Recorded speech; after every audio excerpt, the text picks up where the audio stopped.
In the ever-shifting landscape of internet culture and modern identity, a fascinating and profound transformation has quietly taken root.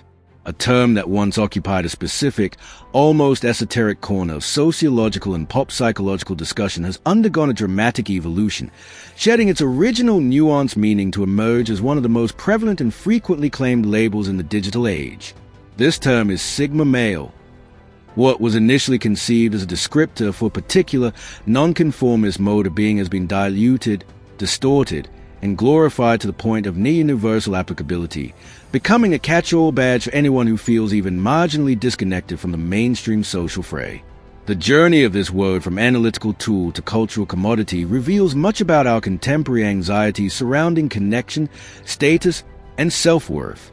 It speaks to a deep-seated human desire to find a tribe, even if that tribe is defined by a purported rejection of all other tribes. This phenomenon is not merely a passing trend in online lexicons. It is a mirror reflecting the complex interplay between personality, perception, and performance in a world where identity is increasingly curated and contested. 1. The glorified mirage, when a personality type becomes a personality cult. The core issue at the heart of the Sigma male explosion is not the concept itself, but a thick layer of glamorous distortion that has been plastered over it. The original, more grounded understanding of the Sigma has been airbrushed into an almost mythical ideal. The enigmatic lone wolf, a figure too intellectually superior to be constrained by the mundane system, too profound for the banalities of superficial small talk, and too fiercely independent to require the emotional support or validation of others. This romanticized image, perpetuated by social media algorithms, cinematic tropes, and self-styled online gurus, presents a figure of stoic, self-contained power. He is the silent observer in the corner of the room who holds a secret to life, the man who moves through the world entirely on his own terms, unburdened by the need for approval or acceptance. This glorification has created a powerful, seductive narrative. It suggests that solitude is not a state of being but a strategic choice made by the elite, that social awkwardness is a sign of hidden depth, and that a failure to connect is not a struggle but a superior form of existence. Naturally, this reconstructed archetype had become a magnet for a generation navigating unprecedented levels of social anxiety and disconnection. It offers a ready-made identity that transforms perceived deficits into celebrated virtues, providing a psychological safe haven for those who find the demands of traditional social navigation overwhelming or unappealing. 2. The anatomy of a misdiagnosis, the introvert and the Sigma conundrum. Perhaps the most evasive and fundamental confusion in the Sigma discourse is a widespread conflation of this archetype with a well-established personality trait of introversion. The diagnostic journey for many begins with a simple, often relatable, self-discovery. An individual realizes they are an introvert. They learn that social interactions are energetically costly, that they require periods of solitude to recharge, and that they prefer deep, one-on-one conversations to large, noisy gatherings. Emboldened by this new self-knowledge, they then venture online, encounter the lure of the Sigma male, and perceive what seems to be a perfect, elevated match for their temperament. Both the introvert and the Sigma are depicted as valuing solitude. Both are seen as operating on the peripheries of large social circles, and both appear to march to the beat of their own drum. The surface-level similarities are undeniable, leading many to conclude, erroneously, that introversion is merely the gateway to Sigma status. However, this is a critical misdiagnosis rooted in a confusion of behavior for motivation. While a Sigma male can certainly be an introvert, the defining characteristics of introversion, needing to recharge alone, being sensitive to overstimulation, are not what make him a Sigma. These are traits on a spectrum of human personality that anyone, regardless of their social orientation, can possess. The chasm that separates the two lies not in what they do, but in why they do it. An introvert, at their core, still operates within the accepted social framework. They care deeply about social harmony, acceptance, and maintaining balanced relationships. An introverted employee may dread the company party, but they will likely still attend, or feel anxiety about not attending because they are concerned about what their boss and colleagues think. The structure of social hierarchies, the unspoken rules of workplace politics, the desire for smooth interpersonal dynamics, these things matter to the introvert. Their retreat into solitude is a necessary physiological and psychological response to maintain their place within that very structure, It is a tactical withdrawal for the purpose of eventual re-engagement. In stark contrast, the Sigma male's decisions are not primarily based on the social framework at all. He is largely indifferent to its judgments and uninterested in its rewards. His compass is internally calibrated. He is not trying to impress anyone, climb corporate ladders to prove his worth, or secure a position within a hierarchy for the sake of status. His choices are dictated by a cold, pragmatic calculus. Does this action, this relationship, this opportunity serve my personal goals and align with my intrinsic values? The social position it confers is irrelevant. This does not mean a Sigma would reflexively refuse a promotion. If that promotion came with greater autonomy, increased resources, or aligned with a core mission, he would seize it without hesitation. But if the promotion was merely a new title embroidered with layers of bureaucratic responsibility and office politics he finds meaningless, he would likely pass, not out of spite or social anxiety, but out of a simple, dispassionate assessment of its utility. The decision is divorced from social climbing. It is about tangible benefit and personal alignment. The introvert avoids the party to manage their energy within a social world they acknowledge. The Sigma avoids a party because he sees no value in it, regardless of his energy levels. The action is identical, but the psychological underpinnings are worlds apart. 3. The seduction of silence, unpacking the quiet guy misconception. In the performative theater of Sigma identity, silence has been weaponized and misinterpreted as a hallmark of depth. A pervasive myth has taken hold that simply being a man of few words is, in itself, a definitive Sigma trait. This reductionism ignores the vast and varied human experiences that can lead to quietness. Sometimes, silence is just silence.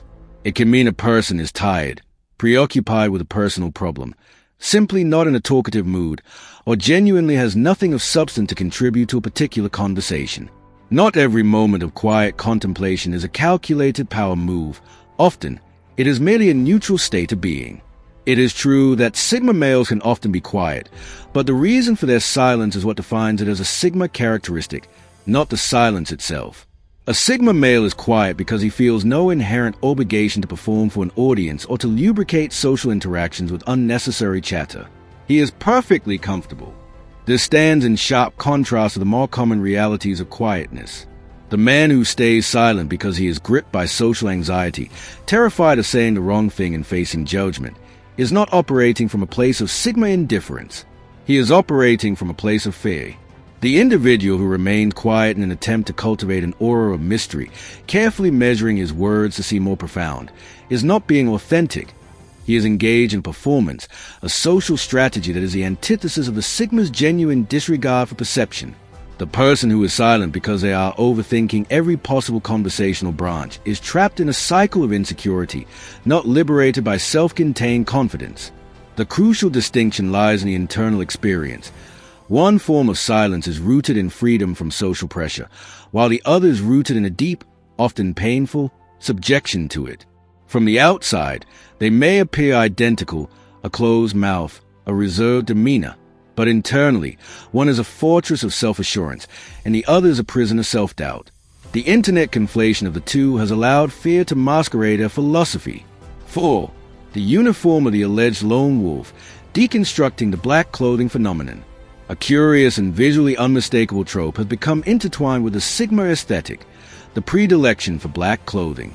On social media platforms, in memes, and in the collective imagination, the Sigma male is almost invariably depicted swathed in shades of black, gray, and navy, a monochromatic figure standing apart from the colorful masses. This sartorial choice has been misinterpreted as a direct signal of a person's internal state, a symbol of depth, mystery, and a rejection of the vibrant, shallow world. The logic seems to be that by adorning oneself in the color of shadows and the unknown, one automatically telegraphs a complex, untamable nature operating on a higher cognitive plane. This is, of course, a superficial and largely fabricated correlation. Wearing black makes you a person who wears black. It is a sartorial choice, not a personality diagnostic. A genuine Sigma male might indeed gravitate toward a wardrobe of dark, neutral colors, but his reasoning would be grounded in pragmatism, not performance. Black is practical. It does not readily show dirt or stains. It is simple, reducing daily decision fatigue. It is unobtrusive and does not deliberately draw attention. For a Sigma, whose focus is on his own goals and not on his social presentation, such a functional wardrobe is perfectly aligned. The key differentiator is that he is not wearing black to send a message. He is wearing it because it serves a practical purpose, and he is largely indifferent to the semiotics of his fashion choices.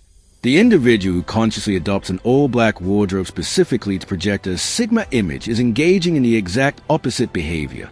He is meticulously crafting an appearance to influence how he is perceived by the social world.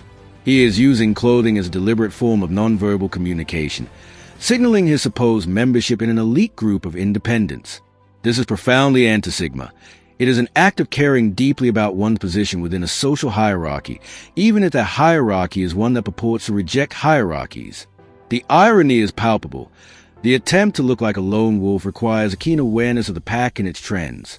This has given rise to the bizarre spectacle of online communities and alpha coaches providing tutorials on how to dress like a Sigma male, complete with recommended brands, specific fits, and approved accessories. The archetype of the nonconformist has been commodified into a uniform, and the symbol of independence has become a badge of conformity to a new, digitally native tribe. 5. The fortress of solitude, or the prison of self-deception. The "I don't need anyone" facade. The most damaging and profound misunderstanding of the Sigma archetype is a belief that it equates to a state of total, self-sufficient isolation. The glorified image is of a man who is so complete in himself that he is an emotional and social island, thriving in a vacuum of human connection. This misinterpretation leads many who aspire to the label down a path of enforced loneliness, where they cut ties, avoid intimacy, and pride themselves on their emotional invulnerability, all while wondering why they feel a profound sense of emptiness and disconnection. This philosophy runs directly counter to fundamental human biology and psychology. Humans are, by nature, social creatures. Our brains are wired for connection, cooperation, and community. Even the most resilient and independent individuals benefit psychologically and physiologically from secure attachments and meaningful relationships. The Sigma male's distinction is not that he lacks all need for human contact, but that he is free from a need for validation and approval derived from social hierarchies. He does not require the group's acceptance to feel secure in his identity. He does not need to be the most popular person in the room to validate his self-worth. He does not structure his life around gaining the admiration of others or securing a high-status position within a tribe. This emotional and social autonomy, however, is a far cry from total misanthropy. A Sigma male may very well have a small, carefully curated circle of trusted confidants, colleagues, or a partner whom he values deeply. These connections are chosen based on mutual respect, shared values, and genuine affinity, not on social utility or status climbing. He is selectively connected, not pathologically isolated. The modern Sigma claimant often engages in a different, more destructive pattern. He confuses isolation for independence and emotional suppression for strength.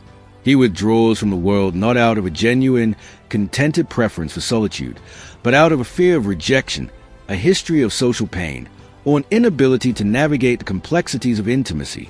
He sits alone, battling feelings of loneliness, but tells himself a story of superior self-reliance. The ultimate irony manifests in the digital realm, where these self-proclaimed Sigmas congregate in online forums, subreddits, and Discord servers. They form vibrant, often highly dogmatic, social communities where they vigorously seek validation from one another for their professed lack of need for validation. They are building a social hierarchy based on the principle of rejecting social hierarchies, creating collective identity around the myth of the radical individual. A genuine Sigma male would not feel the need to proclaim his independence in such a forum. He would simply be living his life, connecting with people when it felt authentic and served a purpose, without needing those connections or the performative rejection of them to define his existence. 6.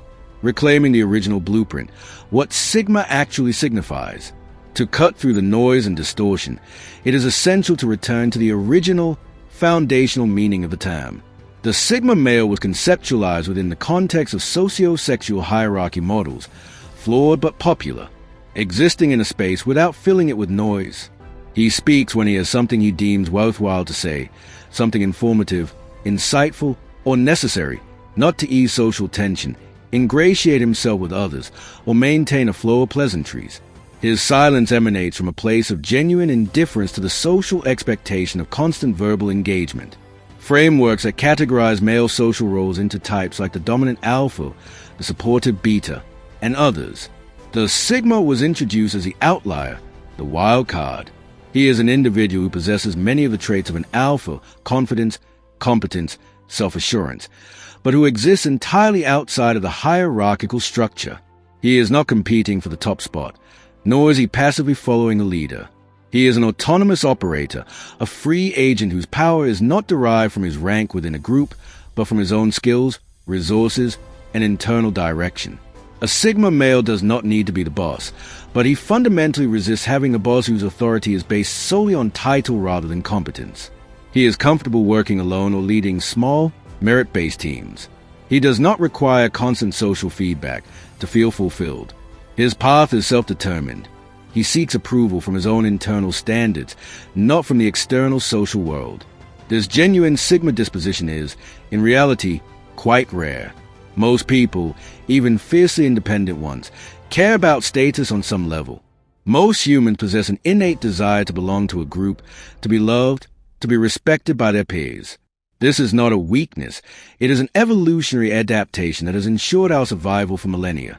The modern dilution of the term occurs when any deviation from the hypersocial, extroverted ideal is labeled as Sigma. The employee who is overlooked for promotion and subsequently adopts a stance of cynical disinterest is not a Sigma. He is engaging in a psychological defense mechanism known as sour grapes. The individual who avoids networking events because he lacks social skills is not opting out of a hierarchy he disdains. He is avoiding a situation that causes him anxiety. The person who prefers remote work because it allows for greater focus and less office drama may simply have a productivity preference, not a Sigma's philosophical rejection of the corporate social structure. The critical, often invisible, difference lies in the internal motivation. Is a behavior driven by a genuine, contented indifference to the system, choice, or is it driven by fear, discomfort, or an inability to succeed within it, avoidance? The external actions may be similar, but the internal landscapes are continents apart. 7. The psychology of the label, unpacking the allure of the Sigma identity. Given the challenges and misconceptions, why has Sigma male become such a phenomenally popular identity to claim? The answer lies in the potent psychological alchemy the label performs. It serves as a powerful cognitive reframing tool, transforming perceived social deficits into celebrated strengths. In a world that often prizes extroversion, gregariousness, and networking prowess, many men feel they are falling short. They struggle with social anxiety, find small talk exhausting, or feel alienated by the performative nature of modern social and professional life. To admit these struggles can feel like admitting weakness. The Sigma identity flips this script entirely. It provides a ready-made, empowering narrative. The inability to make friends easily is no longer a source of shame. It is recast as a Sigma's noble preference for solitude. A lack of success in the brutal arena of office politics becomes evidence of a superior intellect that refuses to play games.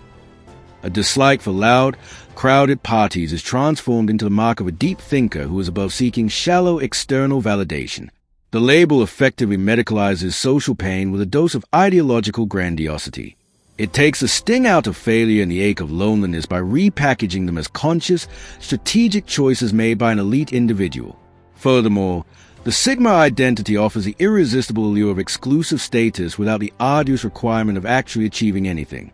Unlike becoming a CEO alpha, which requires demonstrable success, or becoming a celebrated artist, which requires recognized talent, anyone can declare themselves a Sigma male. There is no objective test, no governing body, no certificate of authenticity. It is a status conferred through self-identification. This provides an instant sense of belonging to a special, enlightened minority without the messy, difficult work of competition, rejection, and gradual mastery that other forms of status demand.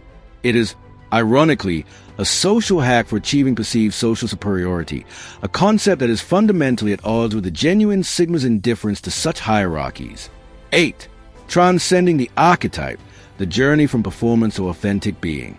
The ultimate lesson to be gleaned from the rise and distortion of the Sigma male is a cautionary one about the perils of over-identifying with any label, no matter how empowering it may initially seem. Social archetypes, be they alpha, beta, sigma, or any other, can be useful as loose maps for understanding broad patterns of human behavior. They provide a vocabulary for self-reflection and can help individuals feel less alone in their experiences. However, when an archetype is clung to too tightly, it ceases to be a map and becomes a cage. The individual begins to perform the identity instead of living their life. They start making choices based on what a sigma would do rather than what is truly right for them, stifling their own unique, multifaceted humanity in the process. The goal of personal growth is not to slot oneself perfectly into a pre-existing category, but to develop the self-awareness to understand one's own authentic needs, values, and desires. It is to build a life of purpose and meaning, whether that life involves leading a large company, working quietly in a solitary pursuit, or anything in between. It is to cultivate the wisdom to connect with others deeply and meaningfully when such connection is enriching, and to enjoy one's own company without guilt or grandiosity when solitude is needed. These concepts can be interesting lenses for analysis, but they should not become rigid identities that limit your potential. Do not strive to be a sigma male or an alpha male. Strive to be a fully realized version of yourself, a person who can operate with integrity, connect with authenticity, and pursue their goals with purpose, regardless of the label someone might stick on it. For in the final analysis, the quality of your life is not determined by the archetype you emulate, but by the authenticity with which you live. Do these ideas resonate with you? If you found yourself nodding along or reflecting deeply on the traits and experiences we explored in this video, I'd love to hear your thoughts. The Sigma male mindset isn't often talked about openly, and your perspective, whether you identify with it personally or have encountered it in others, adds valuable depth to the conversation. Drop a comment below and let me know. Which part hit home the most for you? Have you seen these traits in yourself or someone you know? Your insights help build a community where authenticity and growth are prioritized over popularity and performance.